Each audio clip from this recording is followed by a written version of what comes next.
Dans cette micro-session, on va jouer des gros spins, des spins 25 euros, puis un spin 50 euros, et on a aussi des beaux petits jackpots, pas exceptionnels, mais quand même des beaux petits jackpots. Je te laisse regarder tout ça, prends beaucoup de plaisir, prends des notes et prends plein de conseils. C'est parti. Allez, on est parti pour une session assez courte. Je pense qu'on va faire que deux spins, mais on va essayer de très bien les jouer. On va jouer un 25 euros et un 50 euros, sauf si ça se passe très mal sur ce 25 euros, mais sinon, il n'y a pas de raison. Un petit fois, un petit fois 3, pardon, excusez-moi, contre deux règles. Mauvaise nouvelle, mais on va essayer de bien le jouer, ça va être le plus important. Alors, qu'est-ce qu'on va pouvoir avoir Je vais ISO ce combo quand même. On peut le check back, mais je vais l'ISO. Ouh, dommage. Dommage. Dommage, dommage, bien joué à lui. Pas de regret, évidemment. C'est un fold sur 1-9. Mais ouais, c'est bien d'avoir des limit traps aussi, comment même stack size. Souvent, si on doit réfléchir au combo, on va prendre pour faire ça. Les plus évidents, ça va être 5-5, 6-6, 4-4, 3-3. Ça va être les plus évidents. Même 2-2 en vrai. Ça va être vraiment les plus évidents. Qu'on va vraiment prendre tout le temps. Donc voilà, pour l'info. Ah, ici, As-10, c'est vraiment chiant. Je pense que c'est un call, hein. Je pense que c'est un call As-10 As-10 off, non, As-10 suité, ouais, contre un reg, ouais, voilà, il va 3 bêtes ce genre de main. Super satisfait de mon call. Allez, il faut toucher là, on a beaucoup de cartes. Ah, dommage. Dommage. Bon, bah écoutez, on va jouer déjà un 25, comment un deuxième 25, et on va voir si vraiment ce deuxième 25 se passe mal. On ne jouera peut-être pas le 50, mais sinon on jouera. Ok, un petit x4. Mais là, je suis content, mon call était bon. Après, il n'y a pas. Qu'est-ce qu'on peut regretter là-dessus? Le call était bon. C'est pas mal pour lui de prendre ce genre de combo. J'aurais dû prendre la pastille. J'aurais dû prendre la pastille, par contre, ça, bah, la note. Comme quoi, il était capable de prendre ce combo. Très bien joué de sa part. Bon, on va défendre tranquillement. Je connais pas ici. Un check assez logique. Cette turn. Ça ferait pas trop de sens qu'il la bête en fait. Je vois pas trop l'intérêt. Ouais, ça va être checké. Alors, river, comment? Je pense on perd contre des autoraces meilleurs, mais c'est tout. Sinon, on gagne souvent. On va gagner contre des autorois et on va perdre contre des autoraces normalement. Ouais, c'est ça, très simplement. Ouais, c'est ça. Et puis contre certaines autoraces, on va split aussi, donc c'était intéressant. Je crois que c'est un pseudo Drake, là, je crois. Je crois, hein, pas sûr. Ça me dit quelque chose, du moins, ou du moins je l'ai déjà joué peut-être. Je vais open ou je vais limper? Je vais limper celle-ci. Même si je peux open, hein, très clairement, mais l'open fold, j'aime moins que le limp call. Voilà, là, je peux call quand même assez tranquillement. Ok. Board qu'on touche plus, et en plus, ça, on fait quand même deuxième paire. On va call très tranquillement. Ok. Ce 8 reste une belle carte quand même pour notre range, et plus que la sienne. Ok. Ce 6, le problème c'est que là, il n'a pas grand chose, quoi. C'est vraiment. C'est que ça sent l'auteur. Après, il peut avoir une hauteur race, etc. J'ai bien envie de faire un side qui représente rien, pour qu'il se chauffe aérocall. Genre vraiment le bet 3 blindes, ça fait ni value sin, et ça fait ni straight. C'est peut-être le size où il va le plus se chauffer. Je suis pas convaincu, hein, honnêtement.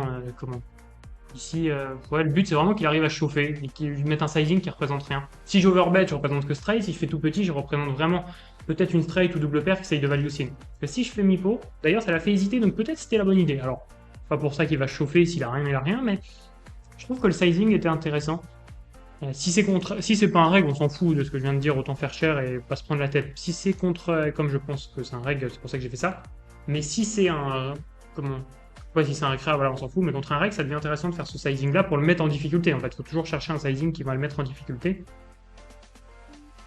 Bon, là, on va jam direct, hein, je pense. Ouais, As-9, je préfère. On va shove beaucoup en BBB comme ça. Contre Roi 10, oh oui, call Roi 10. Bah, c'est un bon call, hein, mais je ne l'aurais pas forcément attendu. Allez, ouais, nickel, ça passe. Ça passe, ça passe. En plus, c'est important sur un jackpot comme celui-ci. Ça nous mettrait bien en confiance de le gagner. Bah, un jackpot, c'est un grand mot, mais sur Winner, on en est content. Ça nous mettrait bien en confiance si on le gagne, mais c'est pas du tout fait pour jouer ce petit 50. Ici, je vais limper contre un mec que je connais pas. Je sais pas si c'est un reg ou pas. Ça peut, mais ça peut non plus ne pas l'être. Il y a des chances, selon moi, alors même s'il montre une courbe négative, vu qu'il montre un short cop, déjà, c'est un mec qui connaît le poker.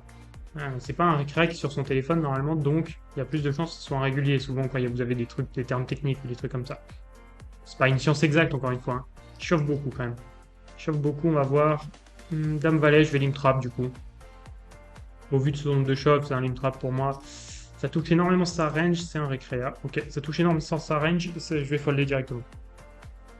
Parce qu'en plus, vu qu'il chauffe beaucoup, ça veut dire que quand il check, il a souvent des petites cartes pourries. Donc si c'est 4, si c'est 3, 4 et 3, 5 et 2, tout ce qui a touché là. Quand il limp, on pessimique, il n'a pas grand chose. Après, Chauve cette main-là, je trouve que c'est vraiment un combo nul pour Chauve. Pas de bloqueur, pas énormément d'équité quand on est call. On est vraiment très deep. En plus, c'est bon, c'est son premier limp, peut-être s'il a des trappes. Donc je trouve pas ça très intéressant ici. Je me vois bien raise quand même. J'aime bien raise beaucoup. Je pense qu'il est capable de s'ébête un peu trop quand même. Ok, ce set est intéressant parce qu'il touche quand même plus ma range. Globalement, surtout ma range de raise. Je pense que si je jam ici, ça fait du sens. Ça va lui faire fold des 6, je pense. Pas des as, mais ça va lui faire fold pas mal de mains qui sont intéressantes. Puis sinon, on a quand même de l'équité. Même s'il a un set de temps en temps, il peut l'avoir, mais on a quand même de l'équité. Ça me dérange pas de le shove ici. Je préfère prendre l'option agressive. Enfin, il faut qu'il fold un 6. S'il fold un 6, c'est génial pour nous quand même. S'il call, c'est pas un drame. Mais s'il fold, c'est génial. Allez, allez. Valet 8. Waouh, waouh, waouh. Ah ben, alors je sais pas quoi dire. Je trouve qu'on a été récompensé parce que son play est dramatique. Il call là, il a call quoi? Il a call juste hauteur valet. Ouah non, là c'est comment? Bah, du coup mon bluff est pas bon, hein. Comment? S'il call hauteur valet, c'est que c'est terrible parce que là pour le coup c'est vraiment des mains qu'on espère ne pas faire call et casser cette équité à ces mains-là. Bon, on va se lancer ce 50 euros. Du coup, on a gagné quand même 100 euros, mais je suis pas vous mentir. Je raisonne beaucoup comme ça. Personnellement, c'est pas le résultat, je m'en fous un peu. D'argent gagné, perdu, etc. C'est vraiment un truc qui me motive très peu. Sauf sur des jackpots, évidemment, quand il y a 1000, 2000 euros à jouer, évidemment, ça me motive. Et c'est pas que je crache sur l'argent, mais c'est surtout que si je sais que j'ai fait un mauvais play, je vais être plutôt déçu que si j'ai perdu juste parce que j'ai eu pas de chance. Bon, bah, c'est le jeu, écoutez, c'est pas grave. Allez, on va jouer 50 du coup. Enfin, x2, dommage. Est-ce qu'on connaît les règles? Ouais, lui, c'en est un. Bon, les deux, c'en est, sûr et certain. Lui, je l'ai déjà vu 100 fois, je sais pas pourquoi il est pas pastillé. Lui, je le connais aussi. Donc, là, c'est deux règles. 100%. Lui, il y a un micro doute, genre 5%. Lui, c'est du 100% règle, sûr et certain. Ah, si, je pense que je peux le garder en range de check back. Je trouve ça intéressant. Je vais plus le faire avec des petits as, mais là, l'ISO 3x, ça m'embête un peu. Chauffe, c'est bourrin. Donc, c'est une main que j'aime bien garder dans ma range de check back. Si je vais call, évidemment. Une fois et c'est tout. Après, on va folder. Contre un 2 barrel. Après, si 2 barrel, là, ce sera surtout en value. En plus, on bloque quelques petits tirages avec ce 6. Il fait petit. C'est intéressant. Ça peut représenter un 9 ici, très clairement. Qui veut value. Je sais pas trop ce qu'il cherche à représenter ici.